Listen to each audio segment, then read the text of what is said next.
welcome to another episode of the Struggling Hunters. Welcome you to the Hunting Shack. Appreciate you tuning in. We respect your time and everything that you give us. We appreciate it. You have Eric sitting over here across the table from me. Hey guys. Hi Eric, and I'm Joe. Thanks for introducing me first. You're welcome. If you haven't yet, the first time checking us out, go ahead and leave us a comment or something. But before we kind of get started too, if you haven't listened to our last episode 115, we kind of talked a little bit about kind of some odds and end things, kind of what was been going on in our life and what the kind of hurdles we've been getting over just to day to day, and talked about working on my truck. Went down a little rabbit hole of talking about giants and kind of, we know of tall people, but there's actually talk of there being real giants. A herd, not a herd, but what do you call it? A herd of giants. A fountain. What would you call that? Like a species. A species, yeah. Of giants, of human giants back in the day. Right. And so so that was our last episode that we kind of discussed some of that and whatnot. In this episode, we're going to kind of go over a little bit, maybe some of the things that we've been kind of dealing with as our day to day since our last podcast till now, and then getting into some new topics or new ideas to kind of help you become a better hunter. That these are, I'll tell you now, these aren't our ideas. We're still having our own identity crisis, I guess, in that way. Still trying to figure it out ourselves, basically. Right. You don't really realize how much information is out there. But anyways, we'll kind of get started with that. And I don't know if you want to call them setbacks or hurdles for the week, stuff that kind of got in your way that doesn't allow you to fully do everything that you want to do for the week. But, and I guess I can kind of go first with that. Again, for those of you that haven't been listening, I've been working on my truck. My truck blew a head gasket, and as I was moving out here, or I say as I was moving out here to Colorado, but it didn't strand. I wasn't stranded because of it on the move. I parked it, and then I went to fire it up, and the head gasket was blown. But anyway, so I've been slowly dealing with that, and I finally got all the rest of the parts I need to start putting it back together. I got my heads cleaned or resurfaced last week, so now I have all the rest of the seals that I needed, and I bought new valve seals, and it's kind of funny or interesting, just like everything now that I'm in Fruita, it takes longer to get here. I was spoiled in Salt Lake area. Oh yeah, that's right. Whenever I was helping you move, you guys were talking about that, how you make an order on Amazon, and in a couple hours it would be at your house. Yeah. And I'm stoked if it gets to my house in like 2 days. So that's kind of a interesting. Right. Well, and like the other thing too, like just going to the parts store and being like, "Hey, I'm looking for this part," and they'll be like, "Oh, we don't have it," but we can have it here this evening or tomorrow morning, and here in Colorado, it's like, "Oh, well, we can have it here in 6 days." Yeah. All right. So that's been kind of a struggle, or some hurdles I've been having to get over, because I was trying to be good when I first started the project to kind of get everything all lined up. So that way when I got ready to start putting it back together, I had all my parts.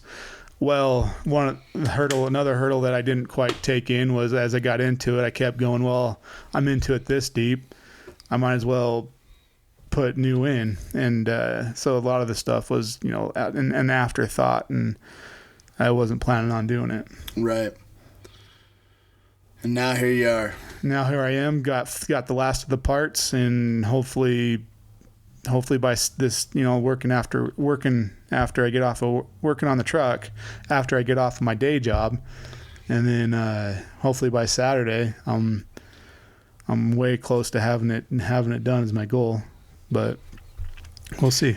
Asking yourself why you moved to Colorado, where everything takes twice as long to get here. Exactly.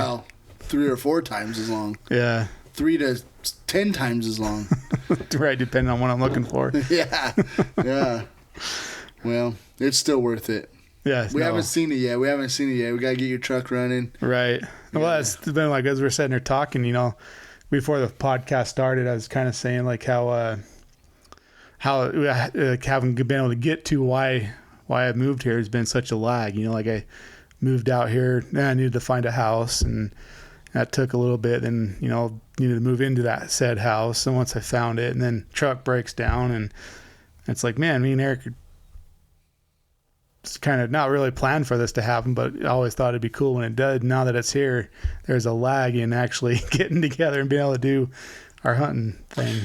Yeah, we kind of talked about it last week for sure, or the same thing kind of, but it has been one of those things. It's like hard to wrap around our heads because we kind of thought all our problems would be solved whenever you moved out here, right? And we'd be scouting more, practicing shooting the bows a lot more, and yeah, it just hasn't happened that way. So hopefully everything eventually kind of comes back around, slows down a little bit, and we can start doing all that stuff and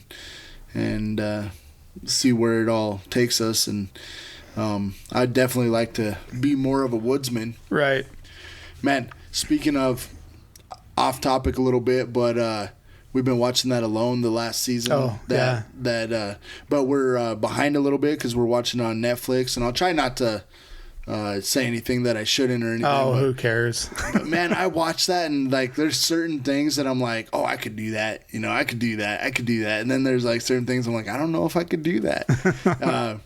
One of the things this year, it seems like the shelters have went up times 10. Oh, really? Yeah. And so you haven't seen any of it? I've watched this previous Alone seasons, but I'm not up to date with them. Oh, gotcha. Yeah, I love the show. We have YouTube TV. Uh-huh. And I'm not 100% sure if it is on there, we just don't catch it or whatever. So we missed whenever it was actually playing week to week. We missed that season, but they released it on Netflix, so we've been kind of watching that, and man, I love that show. It's it teaches you a lot though, or at least makes you like think of stuff in different perspectives. Right. Because most of the time, like whenever we go hunting, we go hunting for 3 or 4 days, and then we're back home, and right. So we overpack for the 4 days. Usually have too much stuff. Correct. So then, like, watching these guys do it, it's like, wow, man, like, and then the element, I was telling my wife tonight, I was like, the element of knowing that you can quit, yeah, makes you do different moves than I would think, because you'd be a little bit more, you mean not as cautious?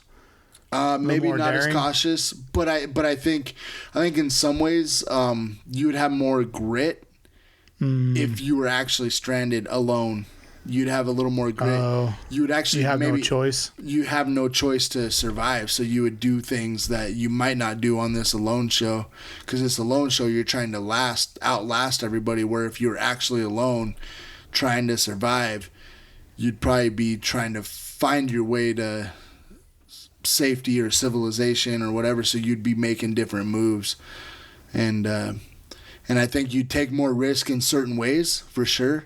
Right. And I don't know. It's kind of a thought that you could see where I guess you could argue it either way, but I don't know. I feel like there's something there. So. Oh, for sure. Well, yeah. Kind of have that safety net, and then that's like kind of interesting as you're talking about them being out there. Now my mind kind of went down for being overpacked for what we do, and them being out there and have as little as they have. Sorry.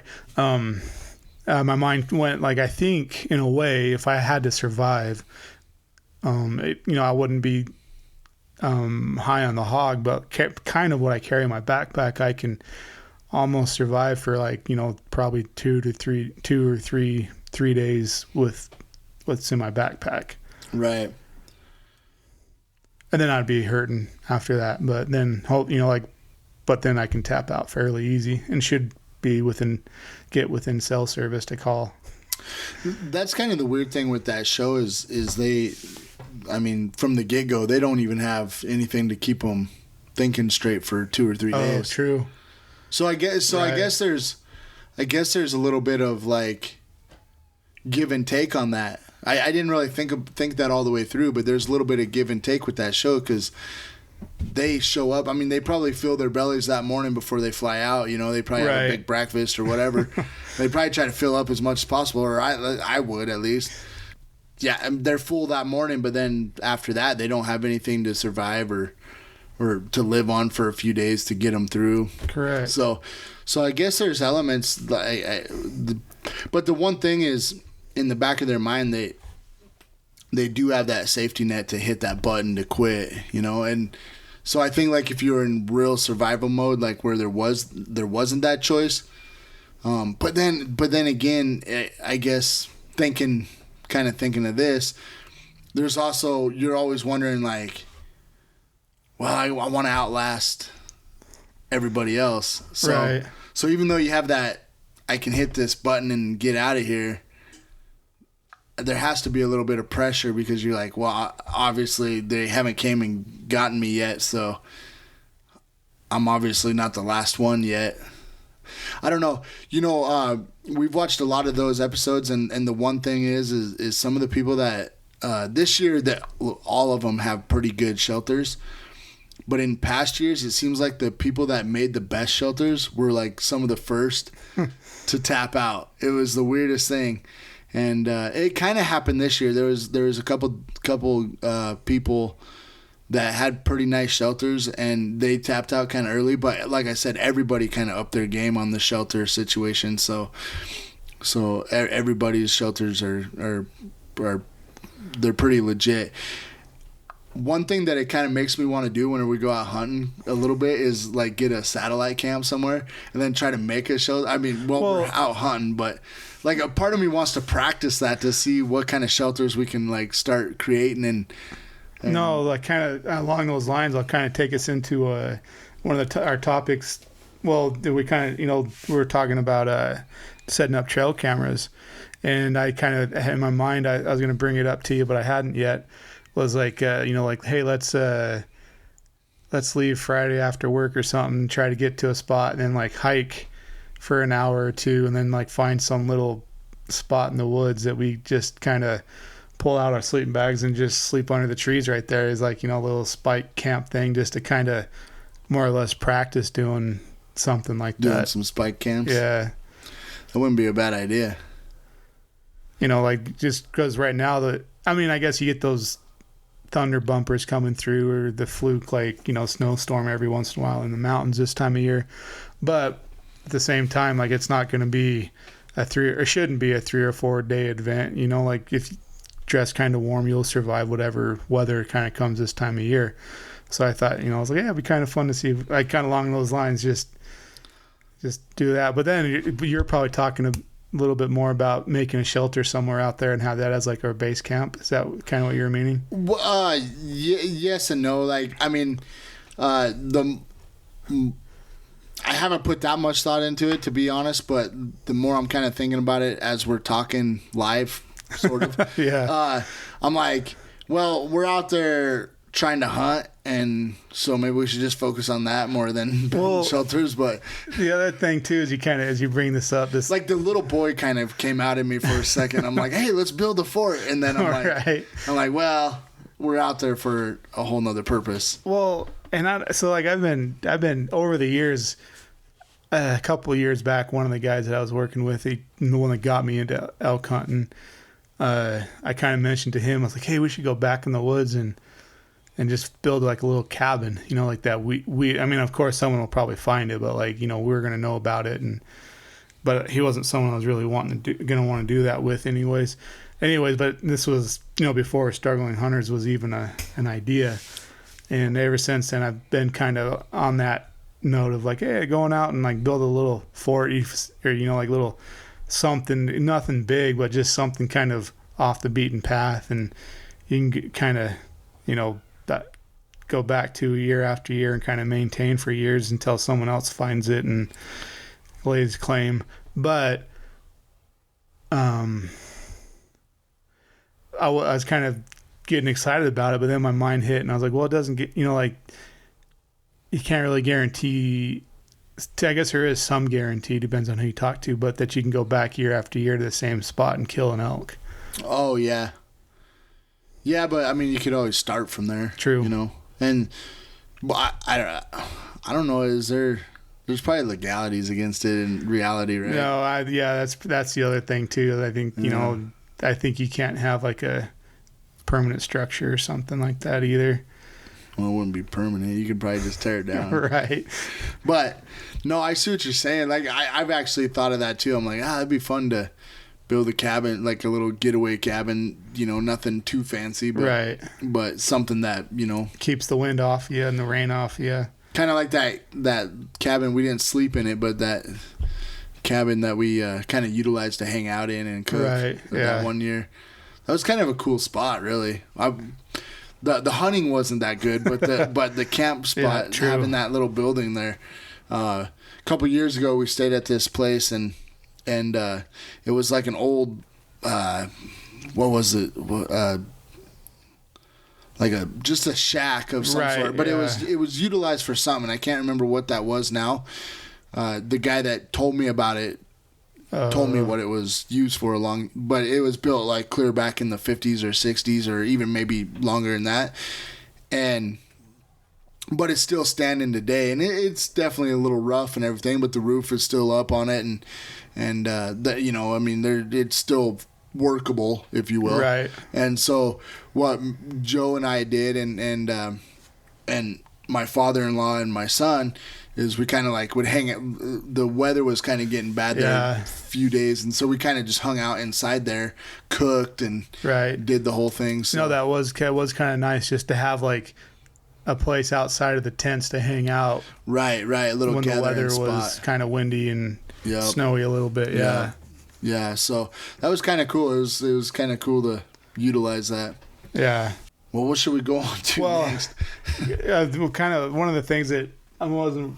I came across this yesterday, but I kind of thought would share about it just so since we're coming up on season starting and getting ready for scouting and whatnot. But I was listening to the Hunting Fool the other day, and I think I've watched a couple of their videos, YouTube videos, and I haven't listened too much, but I just was doing trying to find something new to listen to, and they. The topic of the podcast was like new ideas for e-scouting or something like that. And I was like, that's kind of interesting. So as I got listening to this podcast, I wish I could remember the guys' names. That's how new I am to them. But they've been around, I think, for a while. But he was talking about like using social media as a way to scout. And I was like, this kind of an interesting topic. And he says, got talking into, he's like, start following people that day camp or backpack, hike and stuff through the areas you want to hunt, trying to locate who those people are. And, and then, because like those guys, they're just in there to enjoy where they're at, which meaning like having the time to just relax and enjoy the surroundings and listening to what's going on around them, and meaning that they don't need to be quiet or be what's the word I'm looking for? Secretive of where they are, I guess is the main thing. Right, they're more willing to put out there what's going on. Right, like hey, here I am. It's this time of day. This here's my date, I guess, and they'll tell you if they saw an elk herd or like a deer, and like, it's 6:30 in the morning. I heard an elk bugle last night, or like I was hiking through and this herd of elk came running through the meadows, and like they kind of give that information as part of their experience Whereas when you're doing a hunting video, you know, like you're not exactly saying where you are. You might say like, you know, what time it is and what the elk is doing and what you're doing to bring the elk in, but you're not necessarily like giving these big old panoramic views, camera view work of where you're at. Right. But yet these guys that are day hiking or day camp backpack hiking or something, you know, that's their experience, and they'll, you know, like, oh, big old buck I just saw up here. Right. You know, it's a little different of a mentality. And they're even saying using like mountain bike trail apps, because, you know, Forest Service apps aren't up to date, or maps, so they don't really have like new mountain bike trails. And so like, you know, mountain bike trails that have been created aren't going to be on a lot of these older Forest Service maps, but they are on the apps. And so like, you know, that they've legit like kind of legally found ways to access certain areas as long as you stay on, you know, those mountain bike things. And I kind of was like, got me thinking. I was like, man, that is a different way to look at it, and I don't know that I ever would have looked at it that way.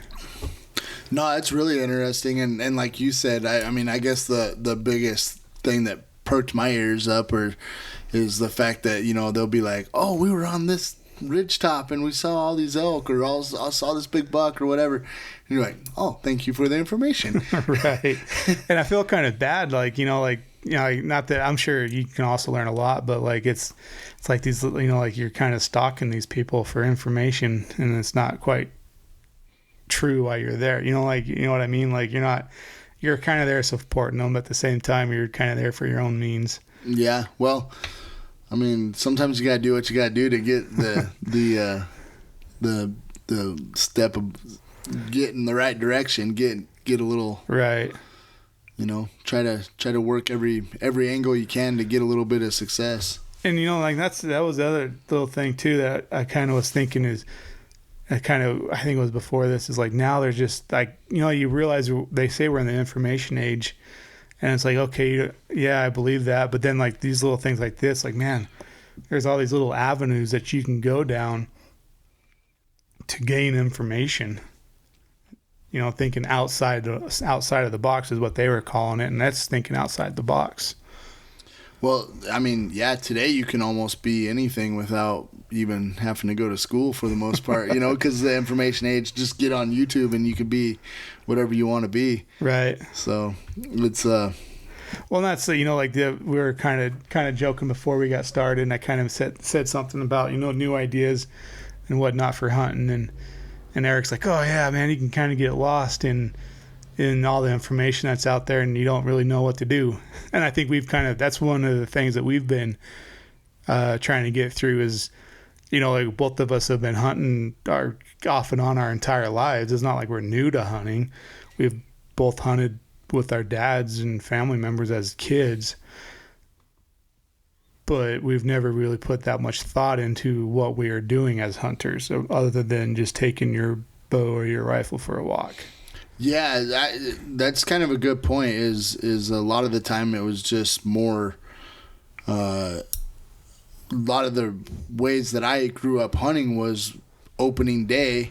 You didn't. I mean, well, I was out in the woods quite a bit, but opening day, you go out there and you're just like, all right, whatever comes in front of me, whatever comes in front of my barrel, right, is going down.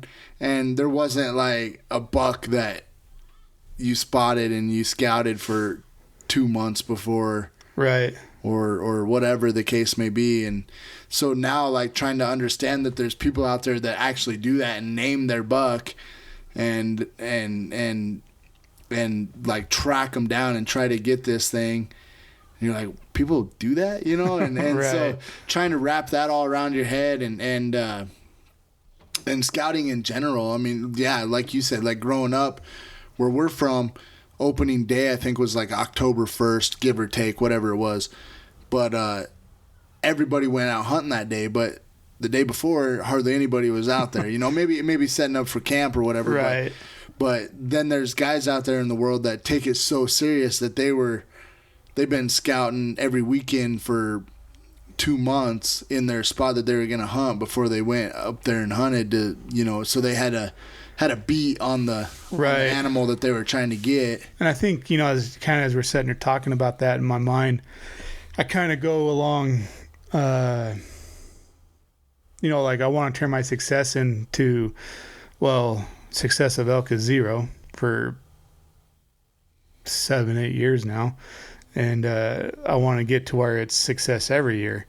And so, like part of that, I'm wanting to up my odds. So I want to, learn where the animals should be, and not like you see, hopefully something comes in front of my barrel, So, like getting that, I don't quite have the time to be able to, right now I thought I would, but I don't. But 2 or 3 months, and I think we're about 2 months out before the hunt now opens. Yeah, it's coming quick. So, I got to get a little bit of feel where I should be and what's going on in the woods. So that way, and that's this whole learning process. And I think we've been slowly understanding what that information looked like that we just needed to lose. Yeah. Those traditions that we've talked about it before that we haven't planted in us that we just need to get rid of. Get rid of like the bad habits that we learned over the years and try to pick up better ones that give us more chances to find more success. And and I feel like we're getting closer and closer every year. I mean, the work that we put in, the amount of talking about how we're gonna hunt elk and trying to figure out new tactics, new ideas, and I think we're getting closer and closer every year. Right. And I kind of want to, sorry not to cut you off, but I was going to want to just kind of pat ourselves on the back, because I mean, like our success last year was huge compared to our years past. Like, so last year, both of us, Eric actually got to release an arrow at an elk. And I last year, I at least saw elk. My problem was I've been hunting in areas where I was a spike or cow. And so that kind of limited me I shouldn't say limited me, but like, it wasn't like, if whatever steps in front of me, I can shoot. In Utah, if you hunt in a general unit, with the archery, if a cow, a spike elk, or a branch antler bull steps out in front of you, you're good to go. Like, if you got a lethal shot, take it. But I was hunting in an area where it was a limited entry, but because I was archery, I can hunt either spike or cow. And last year I got into an area that had, I think I saw like 5 or 6 bulls in one little spot. And I will admit there was a spike, but it was getting close to dark, and I probably shot myself in the foot by not going after it. But it was getting dark, and I didn't. And so I was like, tomorrow I'm going to hike down in there, and which I did. The next day I hiked in there, and I'm glad I didn't go down there. That night, because if I didn't make it to where that spike was, like, it was a heck of a hike getting out of there. Right. Yeah, it would have took you all night to get out of there. Probably would have had to set up a spike camp. Exactly. Yeah. Hunting at night or hunting close to dark, I mean, that's always a hard one, because if you get something, you're gonna be out there all night processing and then hiking out or whatever, and then there's the process mindset of, or not, trying to process in your mind whether it's feasible to leave it out there for the night to come back first thing in the morning. Right. But then there's a risk there to spoil your meat, and it's a whole process. So, hunting at night, it kind of has a lot of factors that are not fun. Correct. And kind of along those lines too, I think at times I kind of limit myself to not push too far sometimes, especially now as being been married for 15 years, and like that kind of affects the way I hunt too. Like, I'm not, I try my best to be able to be back and text my wife, like, hey, I'm like checking in with the wife and letting her know that I'm good. And so like I've always not really pushed too hard in the evenings because of that, and I didn't really think that was really limiting me until like probably just this moment where, you know, like talking about this conversation. But you know, I was like, I think I haven't yet, and I've talked about it in other podcasts, but looking at getting in, like, I think they call them an inReach or something. Just so I can send out a text, you know, like, hey, I'm good, or I'm good, I'll be back to the truck late, you know, like, I'm bringing home the beef. Right. The wild beef. The fast cows. The fast cows. Yeah. Same here. I mean, I think of all that stuff too. And, you know, there's a lot of things though. Fatigue, man. Fatigue, like, you know, think about like, yeah, you're hunting all day long, and then at the very end of the night, you get a chance at some success, and then it's like, okay, how bad do I really want this? Because I'm tired. I've been hunting all day, you know, and like, you know, would I be better off coming back in the morning and trying my luck? But then that's hard because you might not get that same luck. So, right. I mean, there's a lot of decision making when you're in that moment that isn't always the easiest decision to make. But I've hunted with a lot of guys that have alluded to that. They're like, yeah, nighttime, you know, take it easy, and right, you know, I knew a guy that I was like, you know, hey, where are we walking to tonight? And he's like, no, we're just gonna go for a drive. I'm like, oh, okay. And then he kind of explained it, and he's like, you know, I just always took it easy and just went for a drive at night and hunted that way because, you know, didn't want to get into anything too serious. I'm like, it makes sense. Right. But it's hard to be like, to buy in on it, I guess, because there's a part of me that's like, well, you're taking away from the possibility of success by, you know, taking it easy. Right. The elk ain't taking it easy. Right. So, you know, but it is what it is. So, I don't know. I guess in theory, the nice part would be to try to just get something in the morning. Right. But anyways, I mean, that's neither here or there, I guess. But if you could have it, the best way, be opening morning, and you got to hike downhill, and then to pack it out. And somebody has a pickup at the bottom of the hill, right? And you got to ride to the top, and yeah, that would be the nice. And on opening day, get your elk, get it processed, get it out of there. That'd be. You know what sucks is, it doesn't suck, but what is kind of frustrating is whenever like guys like, oh, never hunted before and I got my elk.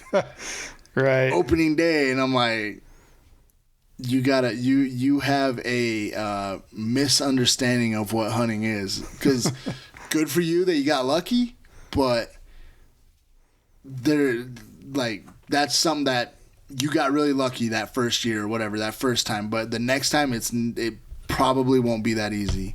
Right. Cause you know, and so it's one of those things where you're like happy for them, but you're like, new hunter, got lucky, what? You right. know? Yeah. And I don't know, maybe they got help or something, but you know, yeah, it's kind of hard to swallow that whenever you're like, I've been doing this for how long, and my luck just isn't quite the same, I guess. Right. But you know, I don't know. I think through every hard challenge in life. Nobody talks about how easy they had it. You know what I mean? Right. Nobody brags about how easy it was. So, well, some people do. I guess I should take that back. But the best stories come from challenges and stuff. So that's what I always tell myself to keep myself motivated. Anyway. Right. Well, where do you want to go next? I guess I could bring up this past weekend we we should have brought this up toward the beginning, true. but had a little barbecue. Thanks for coming over and hanging out. Appreciate that. Thanks for inviting us. Yeah, no problem. Anytime, really. Every time. I'll probably invite you every time from here on out. But anyway, came over, had a barbecue, and family and Joe and his wife came and had a good time, did the whole thing. And then later that night, me and my wife and the kids all went out and watched the fireworks show. We saw the last like 5 minutes of it, give or take, because we saw it from the house and we're like, oh, it's starting to go. And then we like drove through town and went got closer to where we could see it better and watched that for the last 5 minutes. Got to see the grand finale, which was cool. My youngest daughter, we bought some fireworks from Walmart. Yeah. And so we lit those up the same night. And she was like so amazed with, like, she was acting so silly and goofy, but she was like excited for it. I'd never seen her like excited like that, so it was kind of cool to watch that. And then the next day for the 4th, me and the family, we went out to the local lake over here, the state park lake, and just did some fishing. Didn't have much luck with the fish. I was gonna buy worms, but they were all sold out. Yeah, so I was like, well, we'll try lures, and they just didn't quite. I've always had better luck with worms, man. I gotta learn more about lures, because I've just never had luck. I've had my best luck has always been with worms. And anyway, so then but we had fun. We did that for a few hours and had a good time and hung out and did our whole thing there. And then oh yeah, I will say though, so with the fishing, as a father, you spend most of your time untangling fishing line, and that's pretty much what I did. I definitely kept to that, and then that was kind of our weekend, I guess. But got to fish a little bit, untangled a lot of fishing line, fished a little bit, untangled a lot, and yeah, it was a good weekend though, man. It was a good 4th. We had a little bit of fun. I wish that we could have got together a little bit more, because I wanted to do some stuff for struggling hunters, make like some shorts, but we could do that anytime, I guess. But I was wanting to do some kind of content stuff, but I don't know. It was kind of a crazy weekend. I know me and my wife were exhausted this weekend, just hosting the barbecue and then just all the running around we did. We were like, by the time Monday night came, we were pretty tired. So anyways, that's kind of, that was kind of all I did this past weekend. You guys really do? No, well, we did the 4th. We went over to the wife's family's, mom and dad's. Man, my voice just went. And just had another little had a barbecue with them. And then we went and we spent the night over at our house with our dog, keeping him company. And I didn't think to step out until the end of the fireworks to see what was going off. And I opened the door to look, and there went the last one. Yeah, well, it happens. Yeah, there was people, we were so exhausted we didn't even get up and look. But so the fireworks show was on the 3rd for the city. Right. But on the 4th, people were lighting them off. We could hear them. But we were so exhausted, like I didn't even have the energy to get up and go look. And I'm like, but it sounded like there were some pretty good ones out there. So Colorado, I don't know if I should put this on a podcast, but Colorado has some kind of law, because like the fireworks that we buy here, they only go like 10 feet or something. Like they don't go very high at all. And so they don't go very high at all. And so like these people that are shooting the ones that go up in the air and stuff, those are those ones they bought from another state somewhere. Right. And they're fun, but I've never heard of anybody like getting in trouble. So it's like a law that it's at least a law that they don't sell it in Colorado, but I don't know if it's so much a law to light them. But if it is a law, I don't think anybody ever enforces it. They're like, we'll let that go. So it would be nice. I guess I kind of get it, fire safety and stuff. Right. But it's so much fun to light fireworks or send them off in the air and watch them do their thing, you know? Right, yeah. So it's kind of a shame that Colorado has some weird... I don't even really know the law that well. I should have probably looked it up. I didn't even think I was going to talk about it, actually. So, but anyways, it's... yeah, it's kind of a goofy law, I think. But I guess it prevents fires, and that's really the biggest thing. And this summer, we've had more rain and stuff than we have in a lot of years past. I don't know if we're still considered in a drought or not. I don't know if we've had that much rain or not, but we've had a lot more. So this year, the fire safety probably wasn't quite as big of a deal. But yeah, it was. I get why they probably have rules on how they do the fireworks. But you would think, though, that it would actually be safer to send them up in the air than to have these ones that go off for 30 seconds, only 10 feet high. I don't know. To me, it seems like that would almost be... Because when they go up in the air, then they have all that time to travel down and cool off, you know? Right. Essentially. I don't know. It's kind of... maybe. Anyways, I'm rambling. Do you have anything to close out with? That's it. I spoke what I wanted to speak. All right. Well, I'll get us out of here. We've been rambling for a while. So, guys, thanks for watching the podcast. We're doing some new stuff. Obviously, we trying the mics out tonight, seeing how they work. Hopefully, they work good. We've had a little bit of technical difficulty. You probably will see it. I'm going to edit it out or do my best to edit it out. But, anyways, we're making some changes, man. Trying to make this thing a little more exciting, a little more, I don't know, just trying to make it better. Every little bit helps, right? So as Joe says, like 1% change leads to 100% change. So, that's kind of what we're doing. So with that said, guys, if you're listening this long, for one, we appreciate you doing that. Thank you. Yes. For two, give us a like and give us a subscribe. Leave a comment on the podcast section if you're listening to us on the podcast side. Give us a review there wherever you can, or share it. Tell a friend that you got a couple yahoos that you listen to and they're not too bad. And thanks for listening, watching, and giving us support. We really appreciate it, guys. And we'll see you in the next one. Take care, guys. We're out. Bye.